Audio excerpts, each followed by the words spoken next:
Hello and welcome to teachers place. तो जैसा कि आपको पता ही है, हमने कल method of pedagogy series start की थी। तो कल हमने स्टार्ट किया था इसका पहला टॉपिक ग्रोथ एंड डेवलपमेंट, जिसके हमने 100 क्वेश्चंस कवर किए थे। अभी इसमें 97 क्वेश्चंस और बचे हैं और डिबेट्स ऑफ डेवलपमेंट के 33 क्वेश्चन हैं। तो आज हम ये बचे हुए सारे क्वेश्चंस करेंगे। तो आज की वीडियो में हम 130 क्वेश्चंस करेंगे। तो ग्रोथ एंड डेवलपमेंट और डिबेट्स ऑफ डेवलपमेंट, ये दोनों टॉपिक आज वीडियो में हमारे खत्म हो जाएंगे। ठीक है, तो देखो स्टार्ट करते हैं। सबसे पहला क्वेश्चन है, at what stage the child starts developing the attitude that his opinions conflict with the family। ठीक है, जो बच्चा है, बच्चे के अंदर ये एटीट्यूड कब आता है कि जो उसके ओपिनियन है ना वो कन्फ्लिक्ट करने लगे फैमिली के साथ। मतलब उसकी जो राय है, ओपिनियंस है, वो फैमिली से अलग जा रही है। ठीक है, दोस्त ही परिवार हो गए, फैमिली फ्रेंड्स ही फैमिली बन गए, सिबलिंग्स में राइवलरी होनी स्टार्ट हो गई, अलग अलग मूड स्विंग्स आने लग गए। तो ये कौन सी स्टेज होती है? तो ये होती है एडोलसेंट स्टेज, जो कि होती है टीनेज, मतलब 13 से 19 साल का बच्चा जो होता है उस एज में आती है। नेक्स्ट है question number 102। After 9 months when the baby is thrust into the environment from the mother's home the stage is known as. तो देखो 9 महीने के बाद जब बेबी को इन्वायरमेंट में डाल दिया जाता है, माँ के वोम से, मतलब माँ की कोख से निकाल के जब बच्चा इन्वायरमेंट में आता है 9 महीने के बाद, तब उस स्टेज को हम क्या कहते हैं? तो इन्वेंट्री, मतलब बर्थ के बाद की जो स्टेज होती है वो होती है इन्फेंसी। ठीक है, बर्थ के बाद के 2 साल, ये वाली स्टेज की बात हो रही है तो इन्फेंसी आ जाएगी। इसी में अगर ये पूछ लेते कि ये 9 मंथ्स कौन सी स्टेज है, तो ये 9 मंथ्स वाली स्टेज जो होती है उसको हम बोलते हैं प्री नेटल। प्री नेटल मतलब बिफोर बर्थ। ठीक है, अभी बर्थ नहीं हो उससे पहले स्टेज को हम क्या बोलते हैं? Pre natal stage. बर्थ के बाद की बोलेंगे हम इन्फेंसी। नेक्स्ट है question number 103। Factors that is less important in mood swing among adolescence. तो एडोलसेंस में जो मूड स्विंग होता है उसमें सबसे जो फैक्टर लेस इंपॉर्टेंट है वो कौन सा है? तो distance from family and forming new relationship, academics, conflict with family member, या सिबलिंग्स राइवलरी। तो इन सब में जो सबसे कम है वो है एकेडमिक्स।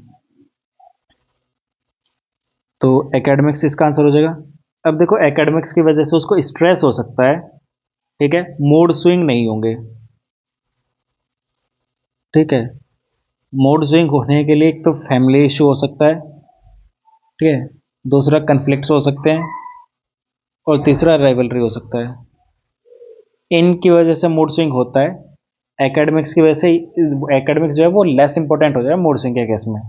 ठीक है, नेक्स्ट है question number 104। Given are the adolescent behavioural disorders except. इनमें कौन सा बिहेवियरल डिसऑर्डर है एडोलसेंट में? तो देखो, एक है risk taking behaviour, insomnia, eating disorder, और ADHD, attention deficit hyperactivity disorder. अब देखो इसमें जो रिस्क टेकिंग बिहेवियर होता है, ठीक है, रिस्क टेकिंग बिहेवियर में क्या आता है? सब्सटेंस अब्यूज हो गया, रेकलेस ड्राइविंग आ गया, मतलब जैसे बाइक वगैरह चलाते हैं तो तेज चलाएंगे, ठीक है, नशे करने की आदतें पड़ जाती हैं तो वो सब इसी में हो जाता है। ईटिंग डिसऑर्डर में आ जाएगा बुलिमिया नर्वोसा हो गया, एनोरेक्सिया हो गया, जो खाने का होता है ना कि कम खाएंगे शरीर पतला रखेंगे, वो सब इसमें आता है। अब बात करें अगर एडीएचडी और इंसोम्निया की, तो इंसोम्निया तो वो होता है ना जब नींद नहीं आती है, तो ये तो फिजियोलॉजिकल हो गया, फिजियोलॉजिकल सिम्टम हो गया, मेडिकल इशू हो गया। एडीएचडी न्यूरो डेवलपमेंटल डिसऑर्डर होता है, मतलब न्यूरोलॉजिकल डिसऑर्डर होता है, जो कि बच्चों में होता है। ठीक है, ये एडोलसेंट में तो होता नहीं है, ये बच्चों में होता है, ये चाइल्डहुड डिसऑर्डर है। ठीक है, लेकिन यहाँ पे हमारा आंसर फिर भी इंसोम्निया ही आएगा। ठीक है, क्योंकि वो कोई बिहेवियरल डिसऑर्डर नहीं है। ठीक है, इंसोम्निया एक बिहेवियरल डिसऑर्डर नहीं है, इसीलिए इंसोम्निया आ जाएगा। एडीएचडी चाइल्डहुड में होता है। ठीक है, लेकिन यहाँ पे इस क्वेश्चन का जब आंसर की आई थी तब उन्होंने इंसोम्निया का आंसर दिया था, तो हम भी इंसोम्निया लेके ही चलेंगे। नेक्स्ट है question number 105। When the organism is about 9 week old the embryo is called. जब एक ऑर्गेनिज्म 9 वीक्स ओल्ड होता है तब उसके एम्ब्रियो को हम क्या बोलते हैं? तो उसको हम बोलते हैं फीटस। अब देखो ये ना प्री नेटल डेवलपमेंटल स्टेजेस होती है। प्री नेटल जो स्टेजेस होते हैं वो 3 होती है। ठीक है, हमने बचपन में एबीसीडी पढ़ी है तो ई एफ जी पढ़ा है। तो ई, एफ और जी, ये 3 स्टेज है। पहली है जर्मिनल स्टेज, ठीक है, दूसरी है एम्ब्रियोनिक स्टेज, और तीसरी है फीटल स्टेज। ठीक है, अब जो जर्मिनल होती है वो होती है 0 to 2 वीक्स, फिर आती है 3 to 8 वीक्स, और फिर ये 9 वीक के बाद की स्टेज है। ठीक है, अब इन स्टेज में होता क्या है, 0 to 2 वीक में इसको बोला जाता है जाइगोट, ठीक है। उसके बाद इसको बोला जाता है एम्ब्रियो, और लास्ट में बोला जाता है फेटस, ठीक है। हो गया, तो आंसर क्या आएगा, जब 9 वीक्स ओल्ड होगा तब उसको हम बोलते हैं फेटस। नेक्स्ट है question number 106, a dash begins as a one cell structure that is created when sperm and egg merge. तो जब एक स्पर्म और एग मर्ज होता है तब क्या बनता है, तब बनता है जाइगोट। इसके अंदर क्या होते हैं, इसके अंदर होते हैं 23 pair of chromosomes, 23 pairs of chromosomes. Next है question number 107, adolescents education must provide first hand information related to. Adolescent जो एजुकेशन होती है उसमें सबसे पहले इंफॉर्मेशन कौन से मिलनी चाहिए, कॉन्स्टिट्यूशन, रिप्रोडक्टिव हेल्थ, कार्टोग्राफी या क्वांटम फिजिक्स। तो रिप्रोडक्टिव हेल्थ की एजुकेशन इनको मिलनी चाहिए, ठीक है, क्योंकि इस एज में क्या आता है, प्यूबर्टी वगैरह आती है, ठीक है, सेक्सुअल ऑर्गन जो होते हैं वो डेवलप होने स्टार्ट हो जाते हैं अच्छे से। तो आंसर क्या आ जाएगा, रिप्रोडक्टिव हेल्थ। नेक्स्ट है question number 108, what in adolescents performs a self conscious desire to feel important in their peer group and enjoy social acceptance. इसको हम क्या बोलते हैं, देखो ये इसका आंसर है एगोसेंट्रिज्म, ठीक है। ये थ्योरी दी थी हमारे डेविड एलकैंट ने, ठीक है, डेविड एलकैंट ने ये थ्योरी दी थी। इसको हम बोलते हैं एडोलसेंट एगोसेंट्रिज्म। इसमें क्या होता है, देखो एडोलसेंट ना, ये लगता है एडोलसेंट मतलब जो बच्चा टीनेज में होता है, तो उसको लगता है कि यार हर कोई मुझे ही देखेगा, उसके लिए इमेजिनरी ऑडियंस हो जाती है कि हर कोई मुझे ही देख रहा है, सबका ध्यान मेरे पे ही है। तो वो खुद को मतलब जो सेल्फ कॉन्शियसनेस होती है ना, ये अपने अंदर एक डिजायर क्रिएट करा देती है कि सब मुझे एक्सेप्ट करें, मैं इंपॉर्टेंट लगूं सबके लिए, ठीक है, सबका ध्यान मेरे पे ही रहे। इस सेल्फ फोकस को इन्होंने बोला ईगोसेंट्रिज्म, ठीक है, एडोलसेंट में ज्यादा होती है तो एडोलसेंट ईगोसेंट्रिज्म दे दिए डेविड एलकाइंड ने। नेक्स्ट है question number 109, social smile appears between. Social smile कब आती है, तो वो आती है 6 to 10 वीक्स। सोशल स्माइल में वो होता था ना कि एक बेबी जो होगा वो मतलब उसकी तरफ को आप हंसोगे तो वो भी हंस देगा, तो कोई भी एक सोशल स्टिमुली मिलेगा उसको बच्चा क्या करेगा, उस पर भी स्माइल कर देगा। तो ज़्यादातर इसका जो बेसिक आंसर वो होना है कि 6 वीक पे स्टार्ट होता है, ठीक है, 6 वीक पे स्टार्ट, और 10 से 12 वीक पे वो क्या हो जाए, परमानेंटली स्टेब्लिश हो जाता है, ठीक है, वेल स्टेब्लिश हो जाएगा, वेल स्टेब्लिश। तो इसका जो बेस्ट आंसर होगा, देखो 6 to 10 और 6 to 12 दोनों में कंफ्यूजन हो सकती है, तो हम वो लेंगे जो कि बेस्ट आंसर होगा, तो वो होगा 6 to 10 वीक्स। नेक्स्ट है question number 110, in which of this period child is still a baby but can work more confidently and looks more chubby. अब बच्चा देखो बेबी तो है लेकिन अभी और ज्यादा कॉन्फिडेंटली चल पा रहा है और चबी भी है, तो देखो इसका आंसर आएगा टोडलरहुड।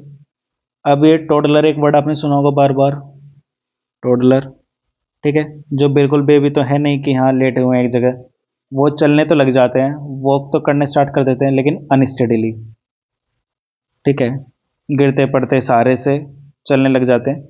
अब धीरे धीरे जैसे वो टोडलर एज में आते हैं, मतलब 1 से 3 साल का जो बच्चा होता है, ठीक है, 1 से 3 साल का बच्चा, तो वो क्या वो चलना तो स्टार्ट कर देता है, तो धीरे धीरे उसमें कॉन्फिडेंस आता रहता है और उसकी जो मोबिलिटी है वो क्या होती रहती है, थोड़ी स्ट्रांग होती रहती है, तो कॉन्फिडेंटली मूव करने लग जाएगा, अभी भी चबी रहेगा, बेबी फैट रहेगा, ठीक है, तो इस स्टेज को हम बोलते हैं टोडलरहुड।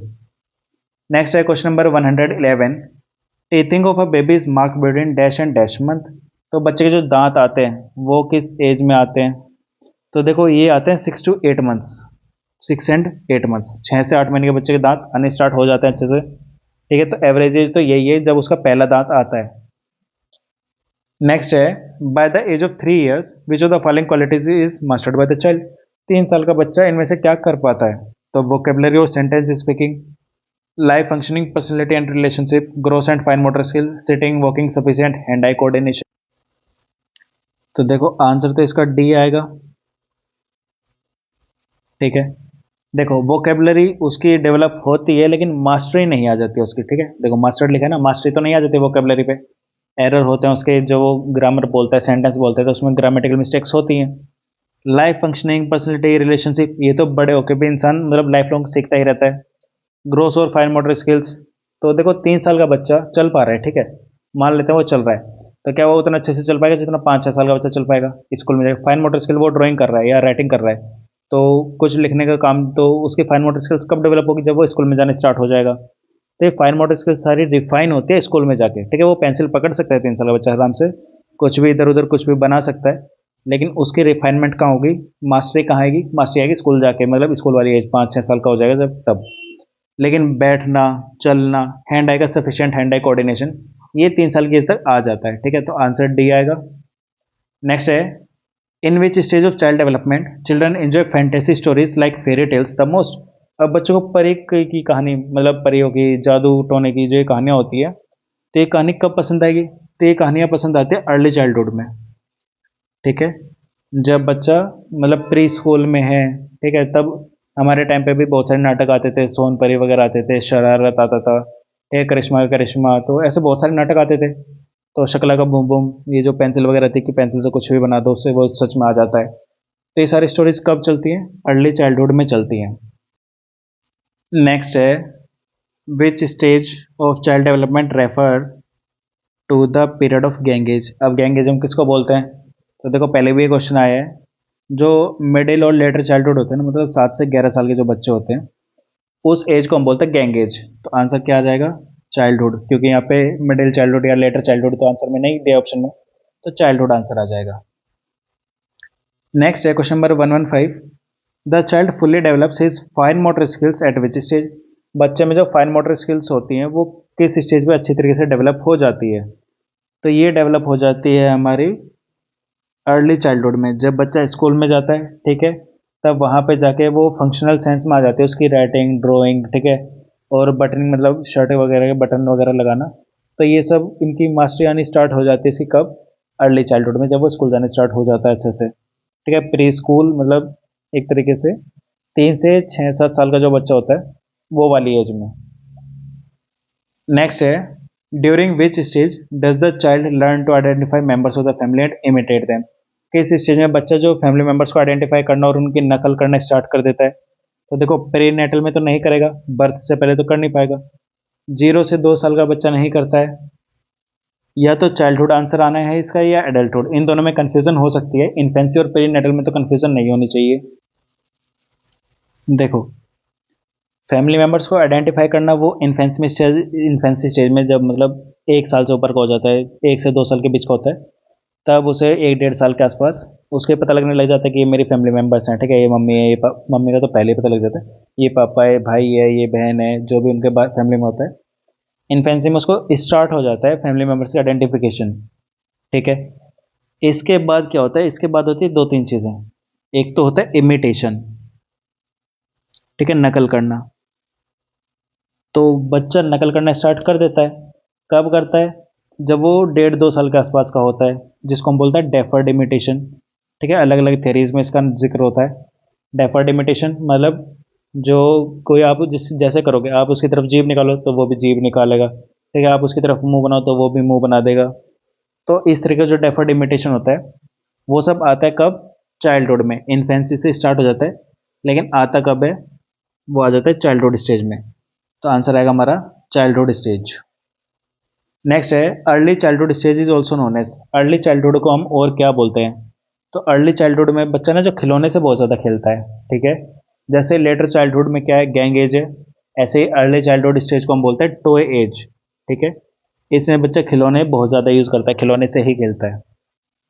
नेक्स्ट है, the period just after the babyhood for about a year and a half. मतलब 1-1.5 साल का जो पीरियड होता है बेबीहुड के बाद, वो क्या होता है? तो वो होता है हमारा टोडलरहुड, ठीक है। देखो बर्थ होता है, बर्थ से 1 साल के लगभग तक इसको हम बोलते हैं बेबीहुड, ठीक है। इन्फेंसी भी इसी में आता है। इसके बाद आता है टोडलरहुड, मतलब जब बच्चा चलना शुरू कर देता है, ठीक है, टोडलरहुड। ये आता है 1 से 2.5, मतलब 2.5, या फिर 3 साल तक ये चलता है, ठीक है। इसको हम बोलते हैं टोडलरहुड। अब इसमें बच्चा देखो चलना सीखता है, बातें करना सीखता है, ठीक है, हर चीज़ पे वो ये कहता है कि मैं ही करूँगा। तो मतलब एक तरीके से उसकी इंडिपेंडेंस लेनी स्टार्ट कर देता है, क्या ये भी मैं ही करूँगा, वो भी मैं ही करूँगा, खुद करूँगा। तो वो स्टेज आनी स्टार्ट हो जाती है, तो ये है टोडलरहुड। नेक्स्ट है question number 119, object permanence is a major characteristics of which of the stage of child development. Object permanence किसकी स्टेज है, मतलब किस स्टेज की मेजर कैरेक्टरिस्टिक है। तो ये कौन सी हमारी सेंसरी मोटर स्टेज की है। ठीक है, अब सेंसरी मोटर स्टेज पता है कौन सी है, वो होती है हमारी इन्फेंसी। अब देखो पियाजे ने 4 स्टेज दी थी, जिसमें सबसे पहली स्टेज को उसने बोला सेंसरी मोटर, कि जो बच्चा है वो सीखता कैसे, अपने सेंसेस से और अपने एक्शन से, मतलब सेंसेस और एक्शंस। तो इसलिए इस स्टेज का नाम मिला सेंसरी मोटर। अब इस स्टेज की सबसे बड़ी अचीवमेंट ही ऑब्जेक्ट परमानेंस है, कि कोई ऑब्जेक्ट अगर हमें नहीं दिख रहा है तो भी वो परमानेंट वहां पे है। ठीक है, कोई ऑब्जेक्ट प्रेजेंट है, अगर वो हमारे सामने नहीं हमें दिख नहीं रहा है तो भी प्रेजेंट हो सकता है। इस चीज को समझना ये आता है 1.5 से 2 साल के बच्चे में, मतलब जब ये स्टेज खत्म होने वाली होती है तब आता है, लेकिन आ जाता है। तो इसलिए इसका आंसर क्या आएगा, इनफेंसी। नेक्स्ट है question number 120। How many hours does a neonate sleep in a day. Neonate मतलब जो एक नया बच्चा जो पैदा हुआ है अभी अभी मतलब बर्थ के जस्ट बाद, तो वो बच्चा जो होता है वो कितने घंटे सोता है एक दिन में। अब देखो न्यूनेट होता है मतलब जो नया नया पैदा हुआ है, मतलब न्यू बॉर्न जो बेबी होता है। अब इनके ब्रेन डेवलपमेंट और फिजिकल ग्रोथ के लिए ना बहुत ज़्यादा नींद ज़रूरी होती है। तो ऑन एन एवरेज तो मतलब जो एवरेज है वो है 16 से 18 घंटे। ठीक है, लेकिन कई बार ये बढ़ के क्या हो जाता है, 18 से 20 22 घंटे तक भी चला जाता है।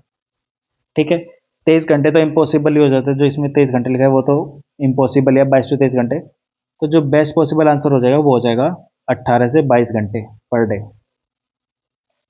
ठीक है, 23 घंटे इम्पॉसिबल है, 23 इम्पॉसिबल है।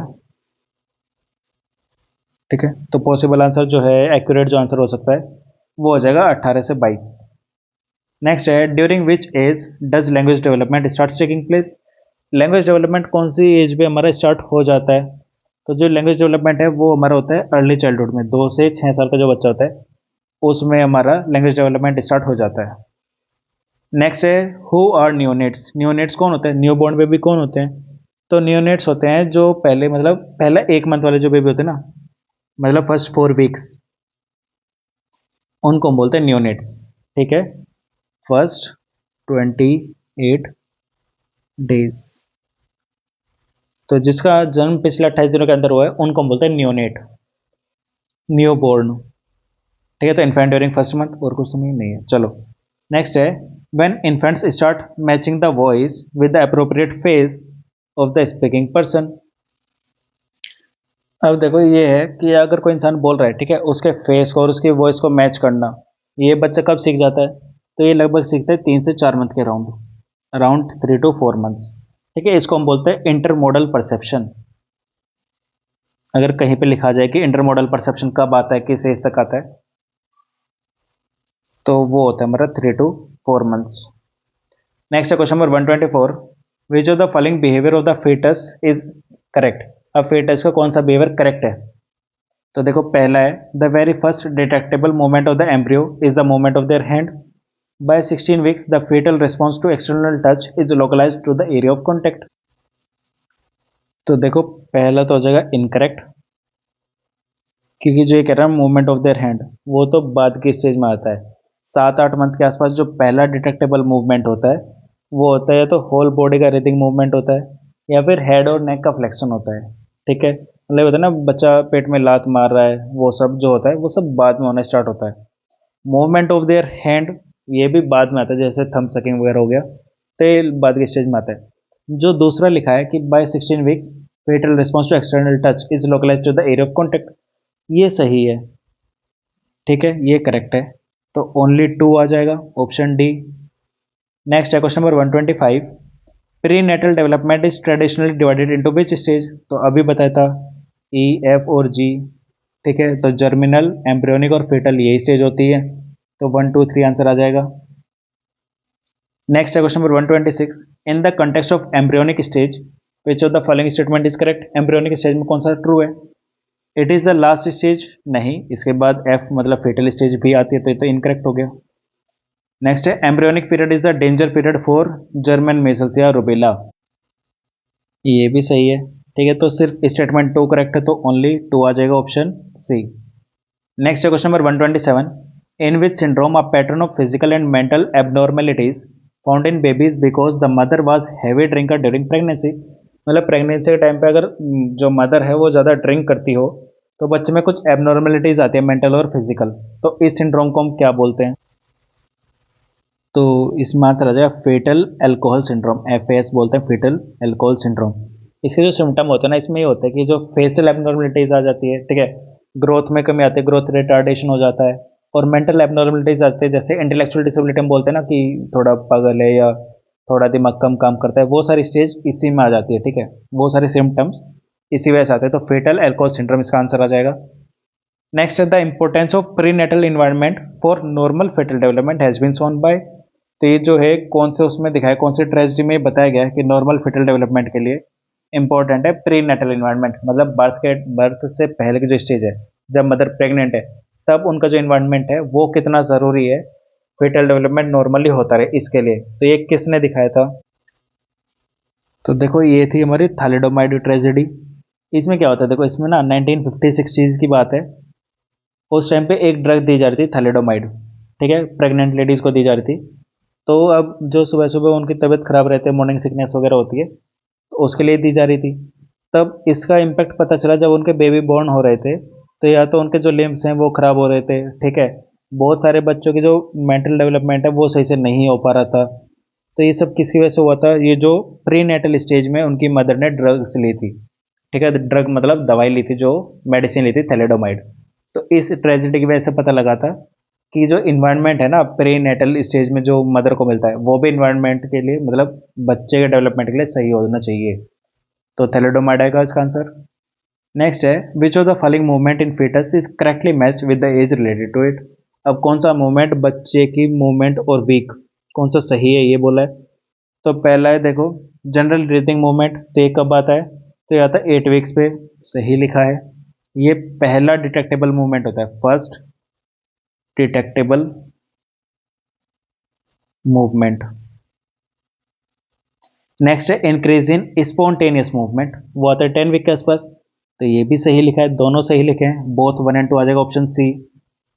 नेक्स्ट है question number 130, how many layers of the gastrula eventually became the basis for all bodily structures as the cell differentiation continues during the embryonic stage। अभी बोल रहे हैं एम्ब्रियोनिक स्टेज में ये क्या आएगा। तो देखो इसमें ना 3 डिस्टिंक्ट लेयर्स होते हैं, 3 अलग अलग लेयर होती है। पहली होती है एक्टोडर्म, एक्टोडर्म, दूसरी होती है मेसोडर्म, और तीसरी होती है एंडोडर्म। ठीक है, 3 स्टेज होती है, आंसर आ जाएगा 3। अब इनमें क्या होता है, देखो एक्टोडर्म होती है आउटर, आउटर मतलब स्किन और नर्वस सिस्टम, नर्वस सिस्टम।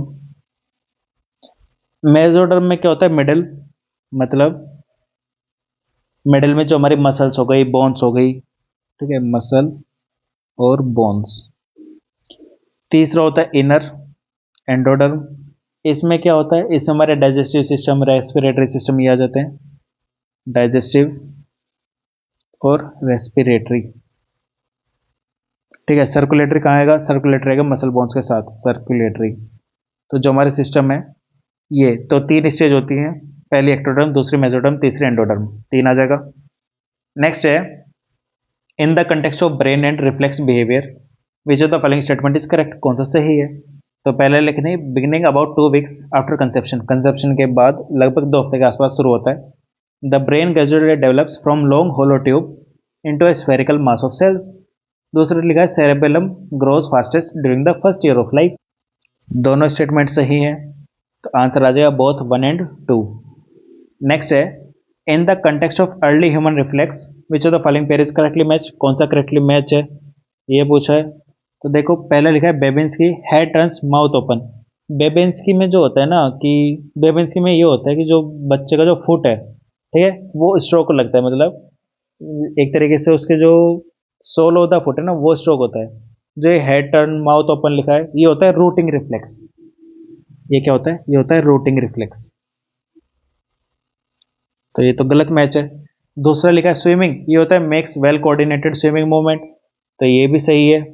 ठीक है, अब दूसरा सही है, पहला गलत है, तो ओनली 2 आ जाएगा option A. Next question number 133, dash happens due to lack of oxygen may cause brain damage. तो ऑक्सीजन की कमी से इनमें से कौन सा होता है और जिसकी वजह से ब्रेन भी डैमेज हो सकता है? अच्छा हाँ, देखो इसमें ना बेबिन्स की में जो मैंने बोल दिया कि स्ट्रोक ऑफ फुट जो होता है वो आपको शायद समझ में आए। उसको ऐसे समझ लो कि जैसे छोटे बच्चे का पैर है, ठीक है, उसके तलवे को अगर हम सहलाते हैं ना, सोल ऑफ द फुट जो होता है, तो उसको अगर हम सहलाते हैं तो जो पैरों की उंगली होती है ना वो थोड़ी खुल जाती है, ठीक है, इसको हम बोलते हैं बेबिन्स की रिफ्लेक्स। ठीक है, अब शायद क्लियर हो गया होगा। नेक्स्ट, अगर कंफ्यूजन हो तो आप टेलीग्राम पे मैसेज कर देना, वहाँ पे समझा दूंगा। नेक्स्ट है dash happens due to lack of oxygen. Oxygen की कमी से इनमें से कौन सा होता है? ठीक है, तो देखो एनोरेक्सिया जो होता है, एनोक्सिया, एनोक्सिया होता है जब ऑक्सीजन की बहुत ज़्यादा कमी हो जाती है, ठीक है, तो ब्रेन में हमारी जो ऑक्सीजन है वो जाना बंद हो जाती है। ठीक है, तो एंग्जिया इसका आंसर आ जाएगा, एनोक्सिया।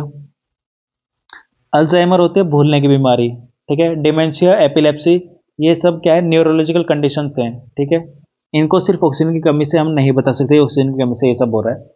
एनोक्सिया है जो होता है। नेक्स्ट है question number 134। In the context of neurons which of the following pair is correctly matched? Integration क्या है? Process by which neurons coordinate the activities of muscle group, सही बात है।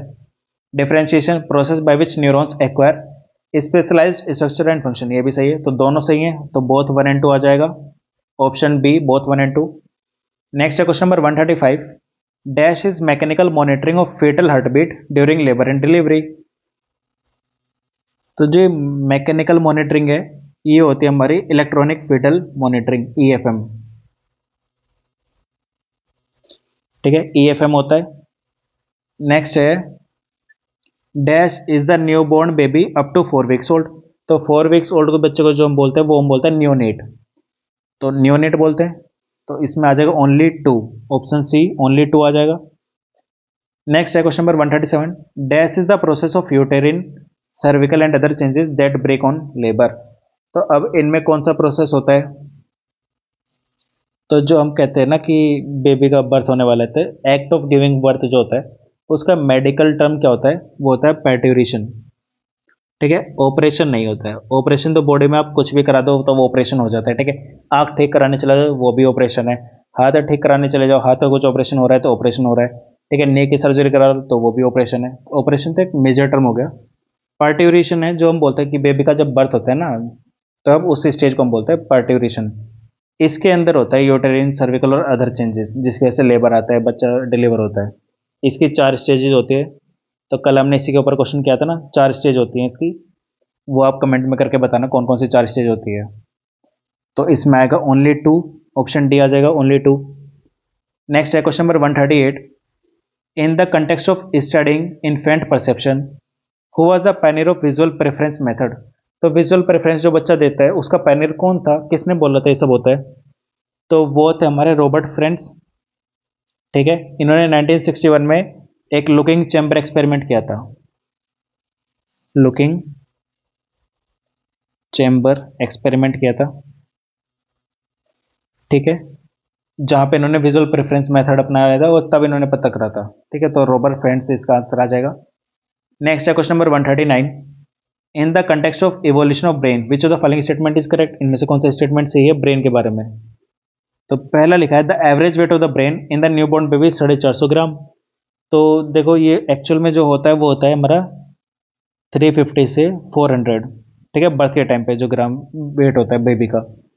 अब जो ऑप्शन कह रहा है 450 ग्राम, तो बायोलॉजिकली वो पॉसिबल तो है नहीं क्योंकि वो लगभग 25% ऑफ द बेबी वेट हो जाएगा, ठीक है, लेकिन फिर भी कोई कोई एग्जाम क्या है वो 350 400 को भी 450 तक मान लेता है कि हाँ किस हद तक ये सही है। ठीक है, एग्जाम के पॉइंट ऑफ व्यू से बता रहे हैं ये सही है। दूसरा है in the first week of foetal development the brain has taken on its adult shape. अब देखो फेटल डेवलपमेंट का पहला हफ्ता है तो ब्रेन के एडल्ट शेप में पहुंच जाएगा? नहीं पहुंच पाएगा, ये तो फैक्चुअली ही इनकरेक्ट है। ठीक है, तो सिर्फ ओनली 1 को हम मान सकते हैं सही है, तो ऑप्शन ए आ जाएगा इसका आंसर। नेक्स्ट है question number 140। In the context of infant auditory visual coordination which of the following statement is correct. कौन सा स्टेटमेंट सही है? तो देखो when the baby hears a sound the eyes will be reoriented as to discover the visual object at its source. ठीक है, अगर बच्चा कोई आवाज़ सुनता है तो वो सबसे पहले उधर ही देखता है ना कि कहाँ से आवाज़ आ रही है, तो ये तो सही है। Butterworth and Castillo found in their study that newborn looked to the source of sound, तो एक ही बात है, इन्होंने फाइंड आउट करा था। तो दोनों सही हैं, तो बोथ 1 and 2 आ जाएगा। नेक्स्ट है question number 141। In how many weeks first postural reflex is to be observe. पहला पोस्चरल रिफ्लेक्स जो है वो कब ऑब्जर्व होता है? तो आंसर आ जाएगा 28 वीक्स। नेक्स्ट है which of the following initiate the birth process. इनमें से कौन सा जो है वो बर्थ प्रोसेस को इनिशिएट करता है? इनिशिएशन ऑफ लेबर जो होता है वो होता है हमारा फीटल पिट्यूटरी ग्लैंड से, ठीक है। इसमें से एक हार्मोन निकलता है ACTH करके, तो जो कि सिमुलेट करता है हमारे फीटल एड्रेनल सिस्टम को, ठीक है। फिर एड्रेनल सिस्टम ग्लैंड जो होता है वो प्रोड्यूस करता है कोर्टिसोल वगैरह, ठीक है। तो दोनों ही जो है फीटल पिट्यूटरी और एड्रेनल सिस्टम दोनों ही इनिशिएटर हैं, ठीक है। तो बोथ 1 and 2 आ जाएगा, ऑप्शन सी। नेक्स्ट है question number 143। What is the time period of the foetus. Foetus का टाइम पीरियड क्या होता है? तो देखो वही अपनी 3 स्टेज GEF, ठीक है। 0 to 2 वीक्स जर्मिनल स्टेज होती है हमारी, एम्ब्रियोनिक हो जाती है 3 to 8, और 9th वीक के बाद की स्टेज होती है बर्थ तक की फीटल स्टेज। तो 9 week till birth, option B आ जाएगा। नेक्स्ट है question number 144। What is the time period of the third trimester of pregnancy. जो थर्ड ट्राइमेस्टर होता है, तीसरी तिमाही जो होती है प्रेगनेंसी की, वो कब से कब तक होती है? तो देखो पहली तिमाही होगी 1 से 12 वीक, ठीक है, 4 महीने 3 महीने मतलब। दूसरा हो गया कौन सा, 13 से 28 वीक, और तीसरी होती है 29 से 40 वीक। 40 वीक मतलब बर्थ तक की, ठीक है। तो 29 to 40 वीक्स जो आता है वो आ जाएगा हमारा third trimester. Next question number 145। What is prenatal period. Prenatal period कौन सा होता है? तो बर्थ से पहले का होगा। Period from birth to age 2 नहीं, इन्फेंसी होता है। Period from day of conception to up to 1 year, up to 1 year तो वो आफ्टर बर्थ चला गया। Period from day of conception till the birth of child, यही होगा। Period from birth to age of 5, ये भी नहीं होगा, ठीक है, ऑप्शन सी आ जाएगा। नेक्स्ट है identify the period from the day of conception till the birth. तो देखो कंसेप्शन से लेके बर्थ तक का टाइम कौन सा होता है? प्री नेटल होता है। नेक्स्ट है डैश इज द कोचांस का term for obedience of parents order only in the presence of sine of ongoing parental control. अब ये कौन सा होता है? देखो इसको ना ऐसे मान लो कि अगर पेरेंट्स ने कुछ ऑर्डर दिया है और जब पेरेंट देख रहे हैं तभी वो फॉलो हो रहा है, तो वो तो सिचुएशनल हो गया। अगर पेरेंट नहीं देख रहे हो, पेरेंट्स ने कुछ बोला था और तुम तब भी फॉलो कर रहे हो, तो वो क्या होता है? वो होता है इनहिबिटरी या कमिटेड, ठीक है। तो कमिटेड कंप्लायंस क्या है? जब बच्चा खुद से मान रहा है, ठीक है, विलिंगली अपनी चॉइस से मान रहा है, कोई इसको देखे ना देखे तब आता है कमिटेड। लेकिन सिर्फ in the presence of ongoing parental control तब आ जाता है हमारा सिचुएटरी, ठीक है। तो ऑप्शन डी आ जाएगा, ओनली इन द प्रेजेंस लिखा है तो। Next question number 148। Who propose the goodness of fit model. तो ये मॉडल दिया था हमारा एलेक्जेंडर थॉमस और स्टेला चेस ने। एलेक्जेंडर थॉमस और स्टेला चेस, इन लोगों ने दिया था ये मॉडल। अब इसमें ये कहता है, ये एक्सप्लेन करता है डेवलपमेंट जो होता है ना वो ऑप्टिमाइज होता है, मतलब जब मैक्सिमम तब होता है जब बच्चा फिट हो, ठीक है, बच्चे का टेम्परामेंट जो होता है वो फिट हो, और इन्वायरमेंट को जो चाहिए, ठीक है, पेरेंटिंग जो प्रैक्टिसेस होते हैं वो उससे मैच कर रहा हो, तब जो डेवलपमेंट होगा वो बहुत ऑप्टिमाइज होगा, बहुत अच्छे से हो पाएगा। तो गुडनेस ऑफ फिट मॉडल यही था, और ये देता है एलेक्जेंडर थॉमस और स्टेला चेस ने 1975 से 1976 के आसपास, ठीक है, 1975 के आसपास लिख लो। नेक्स्ट है question number 149। Which of the following is the principle of growth and development. तो development never follows the pattern. देखो डेवलपमेंट पैटर्न तो फॉलो करता है, ये गलत है। प्रिंसिपल ऑफ इंडिविजुअल डिफरेंस होता है, प्रिंसिपल ऑफ इंटीग्रेशन होता है, development proceed from general to specific, देखो 2 3 4 तो होता है, ठीक है, 1 नहीं होता, तो ऑप्शन सी आ जाएगा 2 3 4। Next question number 150। Which of the following combination of Erikson general stage and age related to it is not correct. Erikson ने जो दिया था ना, जो इन्होंने 8 स्टेज दी थी, पूरी लाइफ में हमारी 8 स्टेज होती है, तो वो स्टेज और उसकी एज कौन सी करेक्ट नहीं है ये पूछा है। तो देखो इंडस्ट्री वर्सेस इंफीरियरिटी कॉम्पिटेंस क्या है, 6 to 11 ईयर्स, सही है ये। Ego integrated spare wisdom old age, ये भी सही है। Trust versus mistrust hope birth to 1 year, ये भी सही है। इनिशिएटिव वर्सेस गिल्ड पर्पस, ये एडल्टहुड में नहीं आता है, ये तो आता है प्री स्कूल में, ठीक है, प्री स्कूल में आता है। प्री स्कूल मतलब 3 से 6 साल का जो बच्चा था उसमें आता है, तो ये वाला तो गलत हो जाएगा, ठीक है। एडल्टहुड में जो आता है वो क्या आता है? Intimacy isolation, intimacy, isolation, isolation, या फिर जनरेटिविटी, स्टैग्नेशन, जनरेटिविटी, स्टैग्नेशन, ये आता है। तो ऑप्शन डी गलत है, बाकी सारे तो सही है। तो नॉट करेक्ट पूछा था, तो ऑप्शन डी आ जाएगा। नेक्स्ट है question number 151। To determine the readiness of child to learn, कोई बच्चा सीखना चाहता है, तैयार है सीखने के लिए, तो उसको डिटरमाइन करने के लिए the teacher need to have some knowledge of childrens, तो वो टीचर को किस चीज़ की जानकारी होनी चाहिए, बच्चे का इमोशनल डेवलपमेंट, बच्चे का इंटेलेक्चुअल, तो दोनों की होनी चाहिए, बोथ 1 and 2 आएगा। नेक्स्ट है which of the following is not a characteristics of a 5 to 7 year old learner, 5 से 7 साल के बच्चे की कौन सी कैरेक्टरिस्टिक नहीं होगी। They can plan activities, they can use logical reasoning, they can use their mind imagination, they ask question all the time. देखो इसमें बच्चे एक्टिविटीज तो प्लान कर सकते हैं, जब तक वो सिंपल एक्टिविटीज हैं तो वो प्लान कर लेते हैं, ठीक है। माइंड इमेजिनेशन क्योंकि वो फैंटेसी प्ले वगैरह करते हैं, ठीक है, डॉक्टर डॉक्टर बनते हैं, तो इमेजिनेशन उनकी है। Question all the time, curiosity भी बच्चों में होती है। लेकिन जब ये बात करें ना लॉजिकल रीजनिंग, तो लॉजिकल रीजनिंग आती है थोड़ा एडोलसेंट वाली स्टेज में जाने के बाद, ठीक है। तो 5-7 साल का बच्चा लॉजिकल रीजनिंग तो नहीं कर पाएगा, इलॉजिकल रीजनिंग कर लेगा, लॉजिकल नहीं कर पाएगा। तो ऑप्शन बी है जो कैरेक्टरिस्टिक नहीं है। नेक्स्ट है बाय द एज ऑफ 10, 10 साल की एज तक children can understand abstract, understand symbols. तो देखो 10 साल की एज में बच्चा सिंबल्स तो समझ जाता है, ठीक है, कंफ्यूजन ये पे आती है कि सिंबल्स तो बच्चा समझ जाता है, लेकिन अगर एब्स्ट्रैक्ट की बात करें तो देखो 10 साल का बच्चा होता है कंक्रीट ऑपरेशनल स्टेज में, पियाजे के अकॉर्डिंग। एब्स्ट्रैक्ट थिंकिंग आती है हमारी फॉर्मल ऑपरेशनल स्टेज में, जो कि स्टार्ट होती है 11-12 साल के आसपास। लेकिन जो 10 साल का बच्चा होता है वो बेसिक एब्स्ट्रैक्ट कॉन्सेप्ट समझ जाता है, जैसे जस्टिस, फेयरनेस, फ्रेंडशिप, इनको सब समझना वो स्टार्ट कर देता है, ठीक है। दोस्ती क्या होती है, न्याय क्या होता है, ये सब समझना स्टार्ट कर देता है, ठीक है। तो एग्जाम के की में जो डी ट्रिपल का आंसर था उसमें बोथ 1 and 2 माना था, ठीक है। और हम भी उसी आंसर के हिसाब से जाएंगे कि दोनों बाय द एज ऑफ 10 आ जाती है, ठीक है। वैसे तो एब्स्ट्रैक्ट कॉन्सेप्ट अगर ये लिख रहा है अंडरस्टैंडिंग एब्स्ट्रैक्ट, तो उसको हर एब्स्ट्रैक्ट की चीज़ समझ में आनी चाहिए जो कि फॉर्मल ऑपरेशनल स्टेज में होता है। पर एग्जाम में उन्होंने डी ट्रिपल के आंसर की में बोथ 1 and 2 आया था, इसलिए हम भी सी ही रखेंगे, बोथ 1 and 2। नेक्स्ट है question number 154। Which of the following is the principle of growth and development, कौन सा है। कंटिन्यूस डेवलपमेंट होता रहता है, अनप्रेडिक्टेबिलिटी और प्रिंसिपल ऑफ इंटर रिलेशनशिप। इसमें देखो कंटिन्यूस है, इंटर रिलेशनशिप भी है कि एक डेवलपमेंट पर असर पड़ रहा है तो बाकियों पे भी पड़ेगा। किसी की अगर फिजिकल हेल्थ अच्छी नहीं है तो मेंटल हेल्थ भी अच्छी नहीं हो पाएगी, ठीक है। इमोशनल हेल्थ भी उसकी खराब हो जाएगी, इमोशनल डेवलपमेंट भी सही से नहीं हो पाएगा। लेकिन जो अनप्रेडिक्टेबिलिटी लिखी है कि पता नहीं कैसा डेवलपमेंट होगा, ये गलत लिखा है। डेवलपमेंट प्रेडिक्टेबल होता है, ठीक है, तो ये गलत लिखा है। तो 1 and 3 आएगा, तो बोथ 1 and 3 ऑप्शन सी आ जाएगा। नेक्स्ट है question number 155। Which of the following statement is correct regarding emotional या सोशल डेवलपमेंट ऑफ चाइल्ड, बच्चे के इमोशनल सोशल डेवलपमेंट के लिए कौन सा सही है। तो between 2 to 6 age, between age 2 and 6 months infant express feeling such as anger, sadness, surprise and fear. तो 2 से 6 महीने का बच्चा ये सब दिखा देता है। तो एंगर और सैडनेस, सरप्राइज और fear, babies can not express themselves in any way until the age of 1 year, 1 साल तक बेबी अपने आप को एक्सप्रेस नहीं कर पाता, ये तो गलत ही लिखा है पूरा।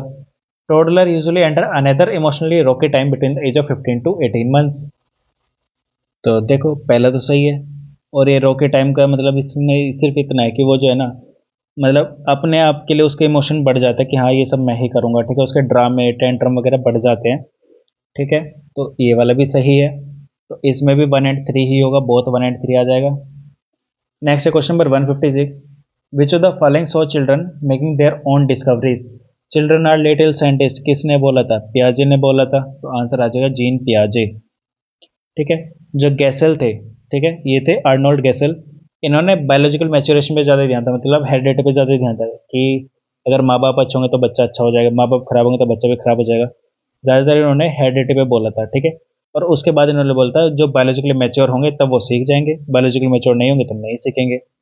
तो इसमें पियाजे इसका आंसर आएगा, ठीक है, तो ओनली 2 आ जाएगा, ऑप्शन बी। नेक्स्ट है question number 157। In which of the following stage children think abstractly according to पियाजे की थ्योरी, एब्स्ट्रैक्ट थिंकिंग कब आती है, फॉर्मल ऑपरेशनल स्टेज में। नेक्स्ट है about which of the following criteria that met by Kohlberg stage of moral development, Kohlberg meant that people do not lose the insights gained at earlier stage but integrate them into new broader framework। ये कह रहा है कि Kohlberg की किस stage में ये हुआ था कि जो पहली चीज़ इंसान ने सीखी है उसको भूलते नहीं है, उसको इंटीग्रेट करके नया ब्रॉडर फ्रेमवर्क बना लेते हैं। तो ये हायरार्किक इंटीग्रेशन है या क्वालिटेटिव डिफरेंस। अब देखो इसने क्वेश्चन में बोला है नॉट लूजिंग और इंटीग्रेट दैम, तो हायरार्किक इंटीग्रेशन तो है। क्वालिटेटिव डिफरेंस होता है कि हर स्टेज में इंसान की जो सीखने की क्षमता होती है, जो थॉट्स होते हैं वो अलग होते हैं, ठीक है। हर स्टेज में अलग अलग काइंड के थॉट होते हैं, अलग अलग प्रकार के थॉट होते हैं। तो ये तो नहीं होगा, ओनली वन आ जाएगा, option A only one. Next question number 159। The concept of dash was very important for Kohlberg because it enabled him to explain the direction of his stage sequence. अब इनमें से कौन सा जो कॉन्सेप्ट है जो कोलबर्ग के लिए ज़्यादा जरूरी रहा है। देखो कोलबर्ग को ज़रूरत थी कि ये एक्सप्लेन करने की कि डेवलपमेंट जो है वो हमेशा आगे की तरफ चलता है, तो स्टेज 1 to 6 डेवलपमेंट हमेशा आगे बढ़ेगा, ठीक है, पीछे नहीं आएगा। इसको एक्सप्लेन करने के लिए उसको हायरार्किक इंटीग्रेशन की ज़रूरत थी कि पहले की चीज़ों को वो भूलता नहीं, उसको इंटीग्रेट करके ब्रॉडर फ्रेमवर्क में वो रखता रहता है, जो कि पिछले क्वेश्चन में बात हुई थी, ठीक है। तो वो पहले की चीज़ों को पहली स्टेज पे जो सीखता है, 1-2 साल का जो बच्चा सीखता है वो अगले स्टेज में जाके 5-6 साल का होने के बाद भूलता नहीं है, ठीक है, उसको इंटीग्रेट कर लेता है अपने नए नॉलेज में। तो इसी को इनेबल करने के लिए, मतलब ताकि वो अपनी स्टेजेस का सीक्वेंस सही बता सके, डायरेक्शन सही बना सके, इसके लिए इसको हायरार्किक इंटीग्रेशन की जरूरत थी। Next question number 160। Which of the following is not one of the major stage of development in children. बच्चे के डेवलपमेंट में कौन सा इनमें से स्टेज नहीं है। तो देखो इन्फेंसी, लेटर चाइल्डहुड, एडोलसेंस, ये बच्चे में आते हैं। एडल्ट और चाइल्ड का कोई रिलेशन होता ही नहीं, मतलब रिलेशन तो होता है लेकिन एडल्टहुड चिल्ड्रन की मेजर स्टेज नहीं है, ठीक है। तो इसका आंसर आ जाएगा एडल्ट। नेक्स्ट है question number 161। Dash provides a comprehensive picture of cognitive development from birth to the age of 14-15 years when cognitive development attained its peak। किसकी थ्योरी अच्छे से बताती है। तो पियाजे की थ्योरी अच्छे से बताती है।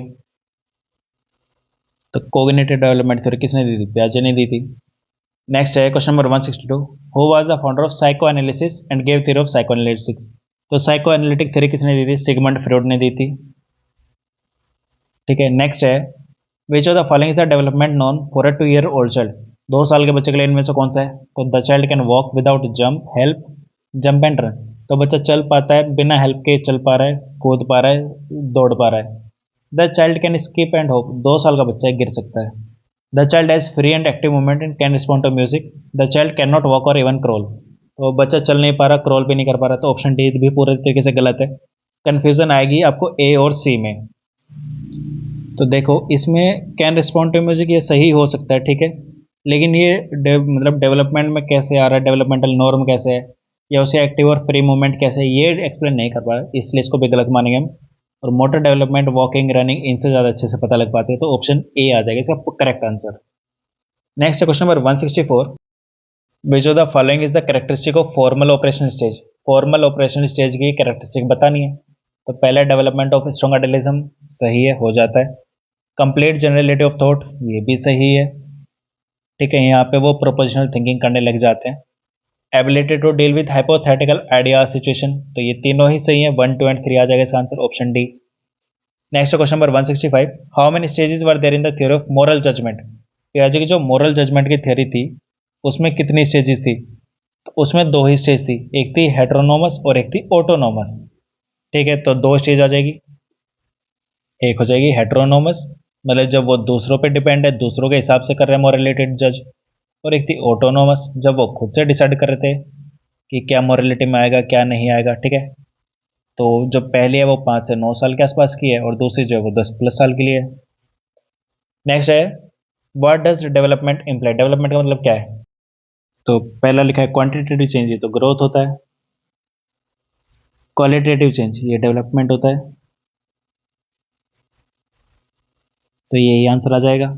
ऑप्शन सी इसमें लिखा है unfolding of individual inherent trait, तो ये तो डेवलपमेंट का एक पार्ट है। Increase in height weight gain ये ग्रोथ का पार्ट है, ठीक है। तो देखो क्वालिटेटिव चेंज ही डेवलपमेंट होता है, क्वांटिटेटिव चेंज ग्रोथ होता है, ग्रोथ भी डेवलपमेंट का ही पार्ट है, तो क्वालिटेटिव चेंज इसका परफेक्ट आंसर आ जाएगा। Next question number 167। Children needs are broadly classified into. बच्चों की जो नीड है वो कितनी कैटेगरीज में बांटी है। तो वो 4 टाइप्स में बांटी, 4 कैटेगरीज में बांटी है, ठीक है। पहले है फिजिकल या बायोलॉजिकल नीड। फिजिकल जिसमें मतलब फूड आ गया, स्लीप आ गया, ठीक है, खाना, नींद वगैरह। नेक्स्ट आती है हमारी इमोशनल नीड। ठीक है, इमोशनल नीड में वही लव, सिक्योरिटी वगैरह। तीसरी आती है हमारी सोशल नीड, उसमें आ जाता है हमारे एक्सेप्टेंस।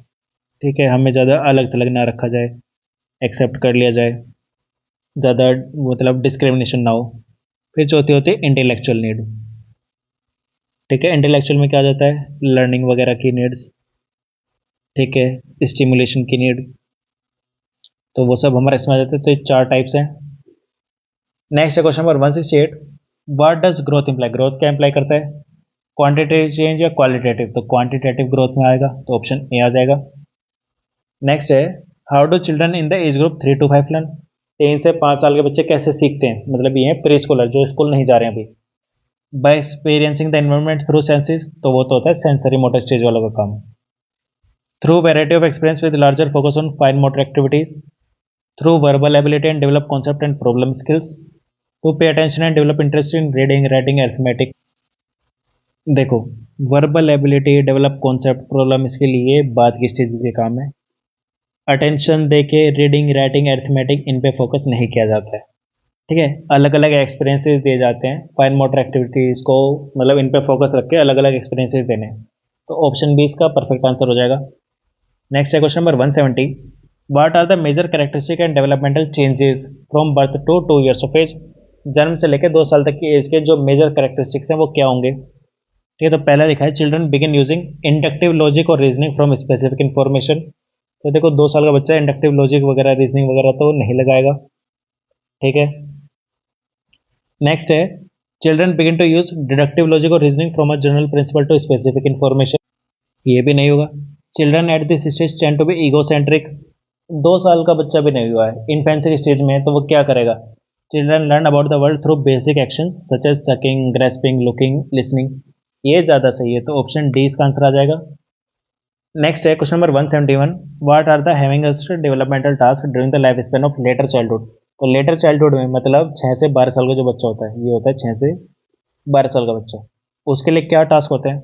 उसके लिए देखो, टास्क होते हैं, एक तो फिजिकल स्किल सीखे वो गेम्स वगैरह की, और एक होलसम एटीट्यूड बनाए वन सेल्फ की तरफ। ठीक है, ये दो मेन स्टेज होती है। अगर एज मेट सोशलाइजेशन की बात करें, ठीक है, तो वो अपने लोगों के साथ, मतलब जो उसके आसपास के जो सहपाठी हैं या क्लासमेट्स हैं उनके साथ अच्छे से रहे। ठीक है, ये उसकी मेजर कैरेक्टरिस्टिक्स होनी चाहिए। तो पहले है learning physical skills, getting wholesome attitude, और लर्निंग टू गेट अलोंग, तो ऑप्शन ए आ जाएगा। नेक्स्ट है अचीविंग न्यू मेच्योर रिलेशन, ये सब नहीं। मैस्कुलिन और फेमिनिन सोशल रोल्स नहीं। Getting started in occupation, later childhood है, काम थोड़े कराना है। Learning to take solid food, ये अर्ली चाइल्डहुड से पहले आ जाता है, ये तो ऑप्शन इसमें आ जाएगा।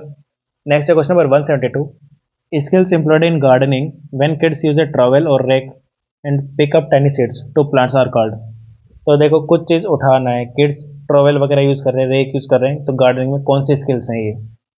फाइन मोटर स्किल, लिटरेरी, देखो लिटरेरी होती है कॉपी किताब वाली स्किल, मैथमेटिकल स्किल नहीं है, इंटेलेक्चुअल स्किल नहीं है, दिमाग से थोड़े उठा रहे हैं। ठीक है, फाइन मोटर स्किल्स आ जाएगा। नेक्स्ट है question number 173, what is the expected result of development, development का एक्सपेक्टेड रिजल्ट क्या होता है। Adding inches to one side, improving one's ability, mature and experience, adding to one's intelligence, तो इसमें answer आएगा maturity और एक्सपीरियंस। जैसे जैसे डेवलपमेंट होता है तो एक्सपीरियंस मिलता है, मैच्योरिटी आती है, तो ऑप्शन सी इसमें आंसर आ जाएगा। इसको हम जो हरलोक की डेफिनेशन है डेवलपमेंट की, ठीक है, उससे भी पता कर सकते हैं। हरलोक ने ये बोला था कि development consist of a progressive series of change that occurs as a result of maturation and experience, कि अगर डेवलपमेंट हो रहा है तो मैच्योरिटी और एक्सपीरियंस भी ऐसे हो रहा है, और अगर डेवलपमेंट हो रहा है तो मैच्योरिटी आएगी और एक्सपीरियंस भी आएगा। ठीक है, तो ऑप्शन सी आ जाएगा। Next question number 174, what do 6 years to 8 years learn, मतलब 6 साल से 8 साल का बच्चा क्या सीखता है या कैसे सीखता है आएगा। चलो, through problem solving and develop concept, तो प्रॉब्लम सॉल्विंग के थ्रू कॉन्सेप्ट डेवलप करता है। देखो, 6 से 8 साल का बच्चा क्या है, ये 6 से 8 साल का बच्चा है, मतलब स्कूल में जाने लग गया है। ठीक है, अर्ली चाइल्डहुड में, तो ये क्लास 1 से क्लास 3 में होगा। 1 से 3rd क्लास के बच्चे क्या सीखते हैं, प्रॉब्लम सॉल्विंग और डेवलपिंग कॉन्सेप्ट नहीं, ये लेटर चाइल्डहुड वाले सीखते हैं, मतलब 4 5 6 7 8 क्लास वाले सीखते हैं। तो ये तो हो गया लेटर चाइल्डहुड के लिए। Through senses of discipline develop interest in reading writing arithmetic, मतलब यहाँ पे वही ना, न्यूमरेसी लिटरेसी ये वगैरह सीखते हैं। ठीक है, तो ये आ जाएगा। Dramatic play, moving toys and climbers, ये आ जाएगा हमारे प्री स्कूलर्स, मतलब 3 से 6 साल के बच्चे जो हो जाएंगे वो आ जाएंगे। और through experiencing movement through senses, ये आ जाएगा हमारा इन्फेंसी वाला। ठीक है, इन्फेंसी में ऐसे सीखते हैं। तो ऑप्शन बी इसका करेक्ट आंसर होगा। क्लास 1 2 3 के जो बच्चे होते हैं वो ज़्यादातर रीडिंग, राइटिंग और अर्थमेटिक सीखते हैं। नेक्स्ट है question number 175, what are the characteristic of early childhood. तो अर्ली चाइल्डहुड की कैरेक्टरिस्टिक क्या होगी? Excessive crying and insecurity, learning to get along with age mates, desire for isolation, boredom, social antagonism, obstinate, stubborn, disobedient, negativistic और antagonistic. तो देखो जो ये last वाला ऑप्शन है ना, ऑप्शन डी, ये आ जाएगा हमारा आंसर अर्ली चाइल्डहुड के लिए। ठीक है, इसमें बच्चा नेगेटिविस्टिक हो जाता है, हर चीज़ में ना ना करने लग जाता है, नो नो बोलने लग जाता है। ठीक है, तो अर्ली चाइल्डहुड की कैरेक्टरिस्टिक यही है। अगर हम ऑप्शन बी की बात करें, learning to get along with mate, तो अभी सीखा ही लेटर चाइल्डहुड वालों के लिए है। ठीक है, ऑप्शन ए जो है एक्सेसिव क्राइंग, ये इन्फेंसी के लिए होता है। जब आइसोलेशन वाली बात है तो ये एडोलसेंट की बात हो गई। ठीक है, और ये एंटागोनिस्टिक वाली हो गई अर्ली चाइल्डहुड।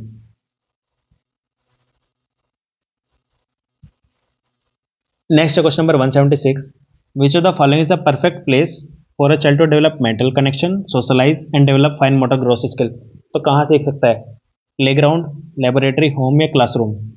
तो देखो, gross motor skill, fine motor skill और सोशलाइजेशन, ये सब वो प्ले ग्राउंड में ही सीख सकता है, क्लासरूम में सीख सकता है, लेकिन वो सोशलाइजेशन और develop fine motor gross motor skill ये सब नहीं आएगा, क्लासरूम में नहीं आएगा, ये आएगा प्ले ग्राउंड में।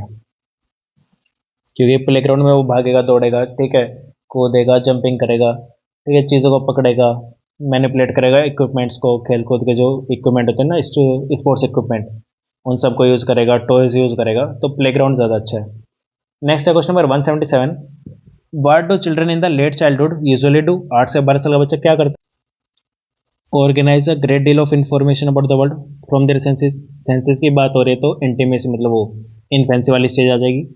enjoy and take opportunities to talk and listen to simple stories, ये ठीक है, लेकिन ये अर्ली चाइल्डहुड वाला कर लेता है। एक्वायर सेंस ऑफ डिसिप्लिन, हाँ, क्योंकि देखो क्लास 3 4 5 6 में आ गया ये अब। Some sense of responsibility to school work, ये वाला ज़्यादा बेटर है। Exhibit considerable mental and physical maturity in comparison to the children in करते हैं, नहीं। ठीक है, ऑप्शन सी ज़्यादा बेटर है। ठीक है, ऑप्शन डी तो ए बी सी डी किसी भी स्टेज में हो सकता है, मतलब इन्फेंसी में नहीं, उसके बाद ये किसी भी स्टेज में आ सकता है, लेकिन ऑप्शन सी ज़्यादा बेटर आंसर है इसका। नेक्स्ट है, what does growth indicate in biological system. Biological system में ग्रोथ क्या इंडिकेट करता है? तो ग्रोथ इंडिकेट करता है हमारा एक तो क्वांटिटेटिव चेंज, ठीक है, जो मेजरेबल चेंजेस होते हैं बॉडी में, कि हाइट बढ़ गई, वेट बढ़ गया, तो increase in size and mass, यही इंडिकेट करता है वो। वंस इंटेलिजेंस नहीं पता लग सकती है। Transformation of structure, function and ability, ये जो होता है ये भी मतलब डेवलपमेंट को ज़्यादा बताता है। ठीक है, प्रोग्रेशन टुवर्ड मैच्योरिटी, ये भी डेवलपमेंट है, तो ऑप्शन ए आ जाएगा। नेक्स्ट है, what is the concept of development in early childhood. Early childhood में डेवलपमेंट का क्या कॉन्सेप्ट है? तो अर्ली चाइल्डहुड में होता है सेल्फ कॉन्सेप्ट। ठीक है, तो कॉन्सेप्ट ऑफ सेल्फ आ जाता है। बच्चे यहाँ अपने बारे में सीखते हैं कि मैं स्ट्रांग हूँ, ठीक है, I am strong, I have a toy, मेरे पास ये है, मेरे पास वो है, तो बच्चा इसमें ज़्यादा रहता है। What are the 3 major domain of human development. Human development के पहले 3 मेजर डोमेन कौन कौन से होंगे? तो जो होते हैं वो होते हैं हमारे, तो क्या होता है, फिजिकल, एक होता है कोग्निटिव, और तीसरा होता है साइको सोशल, जिसमें सोशल डेवलपमेंट, इमोशनल डेवलपमेंट आ जाता है। तो फिजिकल, कोग्निटिव और साइको सोशल आंसर आ जाएगा। नेक्स्ट है, initial sound infants make as a first step to communication. तो देखो, बस जैसे जो छोटा बच्चा था वो ज़्यादातर रो रो के अपनी बात बताता है, कि भूख लग रही है तो भी रो रहा है, ठीक है, दर्द हो रहा है तो भी रो रहा है, कोई भी डिस्कम्फर्ट हो रहा है तो भी रो रहा है। लेकिन जो पहली साउंड होगी ना, जो फर्स्ट स्टेप टू कम्युनिकेशन होगी, वो होती है हमारी कोइंग साउंड। कोइंग साउंड मतलब जो ये साउंड्स निकलती है, पहली वॉलेंट्री साउंड जो बच्चा अपने मतलब अपने विलिंग से निकालता है, तो उसको हम बोलते हैं कोइंग साउंड। ठीक है, तो पहली साउंड तो ये होती है। जो बेबलिंग होती है, जिसमें बाबा, मामा, डाडा, ये जो वाली साउंड होती है, ये होती है बेबलिंग, ये आते हैं 6 मंथ के अराउंड। ठीक है, तो कोइंग हो गई हमारी फर्स्ट, तो इनिशियल साउंड कोइंग है। डबिंग और मिमिक तो ये बाद में आती है। ठीक है, डबिंग और मिमिक आती भी नहीं, मतलब सीखनी पड़ती है। नेक्स्ट है, in human beings direction of development is. Direction क्या होगी, एक तो क्या होता है सेफालोकोडल, एक होता है प्रोक्सिमो डिस्टल। ठीक है, कोडल टू सेफालो उल्टा लिखा है, डिस्टल टू प्रोक्सिमो गलत लिखा है, ओनली सेफालो गलत लिखा है। सेफालोकोडल होता है तो ऑप्शन ए आ जाएगा सेफालोकोडल। सेफालो मतलब हेड, कोडल मतलब पैर, हेड टू टो। नेक्स्ट है question number 183, domains of human development. तो देखो साइकोसोशल, कॉग्निटिव और physical. Physical, social, emotional, cognitive रह गया। फिजिकल, इमोशनल, कॉग्निटिव, सोशल रह गया। कॉग्निटिव, स्पिरिचुअल, इमोशनल, फिजिकल रह गया। ठीक है, ऑप्शन ए आ जाएगा। नेक्स्ट है three major domain of human development. बार बार सेम क्वेश्चन आ रहा है, तो फिजिकल, कॉग्निटिव, साइकोसोशल आएगा, ये वाले नहीं आएंगे। नेक्स्ट है a newborn baby first gains control on its head in around 2 month followed by other organ. This type of development इसको क्या कहते हैं? तो पहले हेड, फिर उसके बाद हमारा टॉर्सो और फिर पैर, तो इसको हम बोलते हैं सेफालोकोडल। नेक्स्ट है in education holistic development involves. Education में होलिस्टिक डेवलपमेंट में क्या आता है? तो कॉग्निटिव, अफेक्टिव और साइकोमोटर डेवलपमेंट सब आ जाता है। नेक्स्ट है cephalocaudal principle of growth and development, ये क्या होता है? ये होता है टॉप टू बॉटम। नेक्स्ट है newborn 70% of its adult size and full half of the body length is best explain by which concept. तो ये हमारा हो जाएगा सेफालोकोडल ट्रेंड। नेक्स्ट है question number 189, who propose the theory of development of moral judgement. Moral judgement की थ्योरी किसने दी थी? तो ये थे हमारे लॉरेंस कोलबर्ग, इनकी थ्योरी थी, जिसमें 3 स्टेजेस थी, प्री कन्वेंशनल, कन्वेंशनल और पोस्ट कन्वेंशनल। ठीक है, वाइल्ड गोड्स की ने तो हमारी सोशो कल्चरल थ्योरी दी थी, कोलर ने इंसाइट लर्निंग वाली थ्योरी दी थी, सिगमंड फ्रॉइड ने साइकोएनालिटिक थ्योरी दी थी, तो लॉरेंस कोलबर्ग के जो मॉरल जजमेंट, मॉरल डेवलपमेंट में दी थी। नेक्स्ट है which of the following is the principle of growth and development. तो development never follows a pattern, development pattern follow करता है। ठीक है, गलत लिखा है। प्रिंसिपल ऑफ इंडिविजुअल डिफरेंस सही है, प्रिंसिपल ऑफ इंटीग्रेशन सही है, development proceed from general to specific. 2, 3, 4 सही है, 1 गलत है, तो ऑप्शन सी आ जाएगा। नेक्स्ट है according to proximodistal trend an infant would first learn to control what part. तो सबसे पहले क्या होता है? आर्म्स, लेग, हेड या एब्डोमेन। देखो हेड और लेग ये तो सेफालोकोडल में आते हैं, एब्डोमेन और आर्म्स ये होते हैं। ठीक है, तो प्रोक्सिमो डिस्टल में क्या है? पहले एब्डोमेन और फिर आर्म्स। ठीक है, तो सेंटर से आउटवर्ड जाता है, तो एब्डोमेन आ जाएगा। नेक्स्ट है which of the following is a specific stage of development in which certain types of behaviour take shape and get moulded for life. कौन सी स्टेज में कोई एक बिहेवियर है जो शेप करता है और फिर वो पूरी लाइफ चलता रहता है? इसको हम बोलते हैं क्रिटिकल पीरियड। नेक्स्ट है question number 193, reference to performing task like eating, picking up an object or kicking a ball using one side of the body, इसको हम क्या बोलते हैं? अभी हमने ऊपर पढ़ा था ना कि हैंडेडनेस पढ़ा था हमने, ये एक हाथ को हम दूसरे हाथ से प्रेफर करते हैं। ठीक है, ऐसे ही अगर फुटेडनेस बोल देंगे, अगर एक पैर को दूसरे पैर पे क्या करते हैं? प्रेफर करते हैं। क्या मैं तो उल्टे हाथ से सब करूँगा, मैं सीधे हाथ से सब करूँगा, मैं उल्टे पैर से करूँगा। तो ये तो पूरे बॉडी की बात हो रही है। देखो ईटिंग मतलब हाथ से करेगा, किकिंग या बॉल पैर से करेगा, तो पूरी बॉडी की बात हो रही है, तो इसके हम बोलते हैं सेरेब्रल लेटरलाइजेशन। ठीक है, नेक्स्ट है question number 194, which of the following body parts actually overshoots adult level in childhood and then declines to adult level later in adulthood.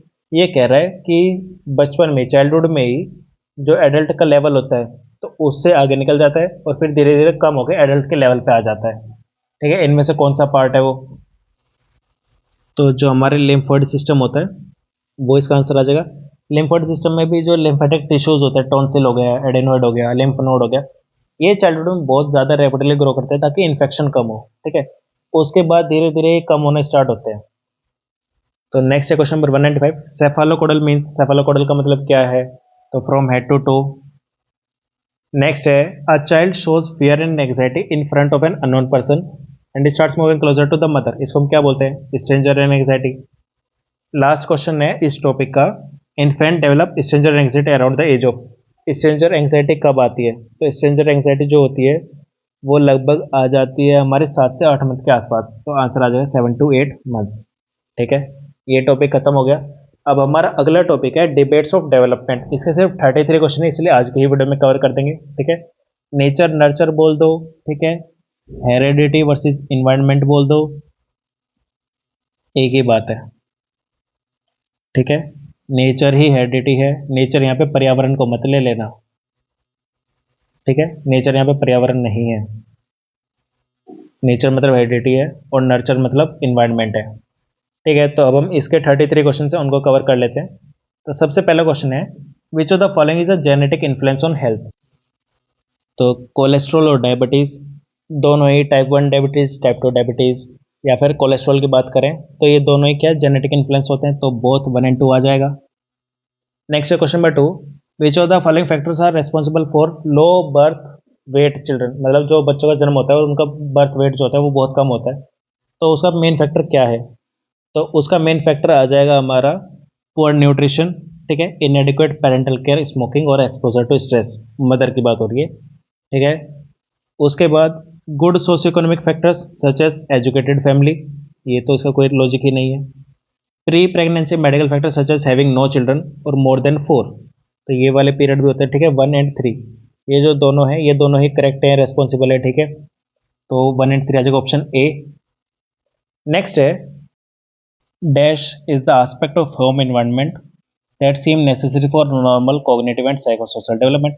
तो नॉर्मल जो ग्रोथ होती है उसके लिए जो होम एनवायरनमेंट रहता है उसकी क्या जरूरत है, इसको समझाने के लिए एनएस और इग्नू में ना एक वर्ड आता है, एक टर्म आती है जिसको बोलता है डेवलपमेंट प्राइमिंग मैकेनिज्म, तो वही इसका आंसर आ जाएगा। नेक्स्ट है question number 4, which areas are necessary factor for the life of an individual. एक इंडिविजुअल की लाइफ के लिए क्या नेसेसरी फैक्टर होंगे। फूड एंड न्यूट्रिशन जरूरी है, कल्चर एंड इन्वायरमेंट, एंटरटेनमेंट और सोशल सर्विस। देखो, फूड एंड न्यूट्रिशन तो जरूरी है ताकि वो जिंदा रह पाए, ठीक है, फिजिकल हेल्थ सही रहे। कल्चर और एंटरटेनमेंट ये उसके मतलब साइकोलॉजिकल जो नीड्स होती है ना, साइकोलॉजिकल मतलब मेंटल हेल्थ के लिए कल्चर और एंटरटेनमेंट जरूरी है। सोशल सर्विस जरूरी है ताकि कम्युनिटी के साथ एक कनेक्शन बना रहे। ठीक है, तो होलिस्टिकली अगर बात करें तो आंसर आ जाएगा ये तीनों, 1 2 3। ठीक है, नेक्स्ट है question number 5, why do some children have more illness और इंजरीज देन अदर। कुछ बच्चों में चोट बीमारी ज़्यादा रहती है कि हाँ ज़्यादा बीमार पड़ रहे हैं, ज़्यादा चोटें लग रही हैं। तो देखो, parental smoking is an important preventable cause of childhood illness. हाँ ठीक है, देखो पेरेंट अगर स्मोकिंग करेगा तो बच्चे में भी इलनेस आती है। ठीक है, तो ये तो सही है। इन high socio economic status family child is at high risk of illness, नहीं। अगर अमीर घर से हाई सोशियो इकोनॉमिक स्टेटस है तो हाई रिस्क नहीं होगा, लो रिस्क होगा। ठीक है, तो ये तो गलत लिखा है, फैक्चुअली इनकरेक्ट स्टेटमेंट है, यहाँ पे लो रिस्क आना चाहिए था, तो ओनली 1 आ जाएगा। नेक्स्ट है, व्हाट इज मैच्योरेशन। मैच्योरेशन क्या है। It describes changes that are relatively independent of the environmental influence, सही है। It is related to the process of growth, दोनों सही है, बोथ 1 एंड 2 आ जाएगा, ऑप्शन डी। नेक्स्ट है, which of the following statement is correct regarding Arnold Gesell biological approach in adolescence. Arnold Gesell का जो अप्रोच था बायोलॉजिकल अप्रोच, उसके रिगार्डिंग कौन सा सही है ये पूछा है। ठीक है, तो पहले स्टेटमेंट है maturation was considered of primary importance, तो सही बात है। दूसरा है कि it is stated that children of 11 to 15 years are usually rebellious and quarrelsome, हाँ झगड़ालू होते हैं। ठीक है, तो बोथ 1 एंड 2 आ जाएगा, ऑप्शन बी। नेक्स्ट है, which of the following is correctly matched. तो इनमें से कौन सा करेक्टली मैच्ड है ये पूछा है। तो Urie Bronfenbrenner ecological view of adolescence, तो देखो यूरी ब्रोनफेन-ब्रेनर ने इकोलॉजिकल सिस्टम थ्योरी दी थी। ठीक है, माइक्रो सिस्टम दिया था, क्रोनो सिस्टम दिया था, तो जिसमें इन्होंने एडोलसेंस की बात करी थी। फिर बात है रूथ बेनेडिक्ट की, तो रूथ बेनेडिक्ट ने कल्चरल कंडीशनिंग दी थी। ठीक है, तो ये भी सही है और ये भी सही है, दोनों सही है, तो बोथ 1 एंड 2 आ जाएगा। नेक्स्ट है question number 9, all types of system except dash are defined in Bronfenbrenner. तो ब्रोनफेन ब्रेनर में जो 5 सिस्टम थे, ठीक है, पहला था हमारा माइक्रो सिस्टम, दूसरा था मीजो, तीसरा था एक्सो, चौथा था मैक्रो और पांचवा था क्रोनो। ठीक है, इसने बोला कौन सा नहीं था, तो देखो क्रोनो था, माइक्रो था, मीजो था, सोशियो सिस्टम नहीं था, तो वही आ जाएगा। नेक्स्ट है, who among the following give the theory of attachment. Attachment theory किसने दी थी, तो ये दी थी जॉन बॉल्बी ने। ठीक है, जॉन बॉल्बी की अटैचमेंट थ्योरी थी। इसके बाद है, which of the following is a part of meso system. Meso system का पार्ट क्या है, तो देखो मीजो सिस्टम में ना इंटरेक्शन आते हैं बिटवीन 2 और मोर माइक्रो सिस्टम्स। जैसे इमीडिएट फैमिली मेंबर्स हो गए माइक्रो सिस्टम में, ठीक है, पेरेंट्स वगैरह हो गए, जो पेरेंट्स होते हैं जो वहाँ पे वो काम करते हैं उनका वर्क प्लेस जो है, पापा का ऑफिस, मम्मी का ऑफिस, वो आ जाएगा हमारा एक्सो सिस्टम में, और वैल्यूज आ जाएगी हमारी मैक्रो सिस्टम में। तो अब मेजो में क्या आएगा, जैसे बच्चे का जो इमीडिएट वर्ल्ड है तो उसके बीच में लिंक बनाने में, तो ऑप्शन क्या आएगा, फैमिली और स्कूल। ठीक है, अब फैमिली और स्कूल है, इनके बीच में कनेक्शन क्या बना रहा है, पेरेंट टीचर मीटिंग का, तो अब ये आ जाता है हमारा मेजो सिस्टम में। तो इसमें आंसर आना तो चाहिए स्कूल, लेकिन जो एक्चुअल में आंसर की आई थी, आंसर की में इसका बोला गया इमीडिएट फैमिली, ठीक है। तो डेट रिप्लेस ने जो आंसर की दी थी उसमें इमीडिएट फैमिली इसका आंसर दिया था, जो कि डिबेटेबल है, गलत है, कंफ्यूजिंग है, ठीक है। लेकिन अगर ये दोबारा क्वेश्चन आता है तो आप इमीडिएट फैमिली ही देना, लास्ट ईयर के आंसर की हम लगा देंगे एज अ प्रूफ कि अगर कुछ इशू आता है तो इमीडिएट फैमिली इसका आंसर लगा देंगे हम। नेक्स्ट है, how many types of parent internal working models are in attachment theory. तो ये कितने मॉडल्स हैं इसमें, तो देखो इसमें 4 मॉडल हैं, ठीक है। पहला है ऑटोनोमस या सिक्योर वाला, दूसरा है डिसमिसिंग, तीसरा है प्री ऑक्युपाइड, और चौथा है अनरिजोल्व, ठीक है। तो ये 4 मॉडल है, तो ऑप्शन ए आ जाएगा। नेक्स्ट है, how many phases are there in Bowlby theory. Bowlby की थ्योरी में कितने फेजेज हैं, तो देखो इसकी में भी 4 ही फेजेज हैं। पहला है प्री अटैचमेंट, जो होता है बर्थ से 6 वीक, बर्थ टू 6 वीक। दूसरा होता है attachment in the making, attachment बन रहा होता है, अटैचमेंट इन मेकिंग, ये होता है 6 to 8 months, 6 to 6 8 months, 6 week से 6 8 महीने तक। फिर आता है क्लियर कट अटैचमेंट, जो कि होता है 6 to 8 मंथ से लेके 18 से 24 मंथ तक, 1.5 2 साल के बच्चे तक। फिर लास्ट में आता है formation of reciprocal relationship, formation of reciprocal relationship,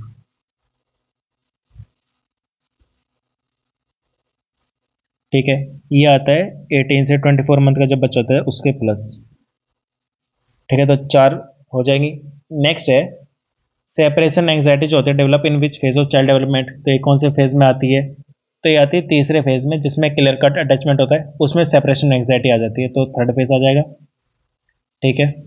next है, in which of the following attachment to infants use a parent as secure base. कौन से उसमें पेरेंट्स को as a secure base use करा जाता है, तो ये करा जाता है सिक्योर अटैचमेंट में।